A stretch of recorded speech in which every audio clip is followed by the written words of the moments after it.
Crush ನೋಡ್ಬೇಕಂತ ಒಂದ್ಸಲ ಕೇಳಿ. ಎಲ್ರೂ 10 ಸೆಕೆಂಡ್ ಮೌನಾಚರಣೆ ಮಾಡೋಣ. ಹಾಯ್, ನಾನಿವತ್ತು ಫಸ್ಟ್ ವ್ಲಾಗ್ನ ಮಾಡ್ತಾಯಿದ್ದೀನಿ. ಮೈಸೂರು ದಸರಾನ ಯೂನಿಕ್ಕಾಗಿ ಯಾವ ಥರ ಪ್ಲ್ಯಾನ್ ಮಾಡಿದ್ವಿ ಅಂತ ಈ ವ್ಲಾಗ್ನ ಅಪ್ಲೋಡ್ ಮಾಡ್ತಾ ಇದ್ದೀನಿ.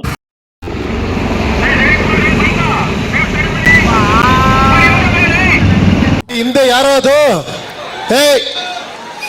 ಹಿಂದ್ಗಡೆ ಸೈಲೆಂಟ್ ಆಗಿರಪ್ಪ.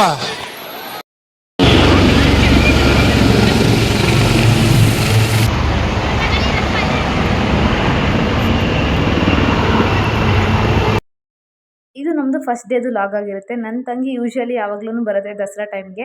ಎಲ್ಲ ಕಡೆ ಲೈಟಿಂಗ್ಸು ಮತ್ತು ಅವಳಿಗೆ ಆನೆ ತೋರಿಸ್ಬೇಕಾಗುತ್ತೆ, ಅದೇ ಮೇಯ್ನ್ ಇಂಪಾರ್ಟೆಂಟ್ ಅವಳಿಗೆ.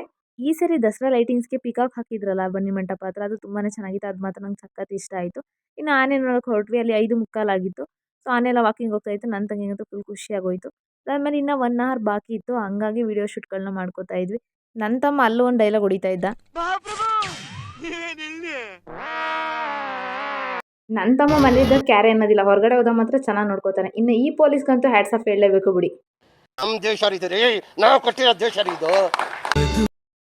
ಲೈಟಿಂಗ್ಸ್ ಆನ್ ಆಗೋಕ್ಕೂ ಮುಂಚೆ ಹೋಗಿ ನಿಂತ್ಕೊಂಡು ಒಂದೊಂದೇ ಕಡೆ ಲೈಟಿಂಗ್ಸ್ ಹಾಕಬೇಕಾದ್ರೆ ನೋಡ್ತೀವಲ್ಲ, ಫೀಲ್ ಮಾಡ್ತೀವಲ್ಲ, ಅದಂತೂ ಸಖತ್ತಾಗಿರುತ್ತೆ. ಆ ವೈಬ್ ಅಂತೂ ಸೂಪರ್ ಆಗಿತ್ತು ಅಂತ ಹೇಳ್ಬೋದು.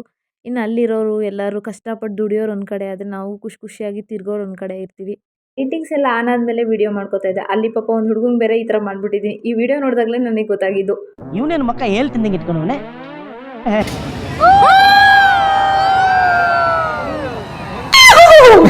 ಕ್ರಶ್ ನೋಡ್ಬೇಕಂತ ಒಂದ್ಸಲ ಕೇಳಿ. ಯಾವ ಬೋಳಿ ಮಗ ಹೇಳಿದ್ರಿ? ಏನ್ರಿ ಅದು ಮಾತಾಡೋದು? ಏನ್ ಮಾತಾಡ್ತಾರ್ರಿ? ಯಾವನ್ರಿ ಅವನು? ನಮಗೆ ಸ್ವಾಭಿಮಾನ ಇದೆ. ಇಲ್ಲೂ ಲವರ್ ಜಡ್ ಚಿಂತೆ. Congratulation brother, congratulation. ಓಕೆ.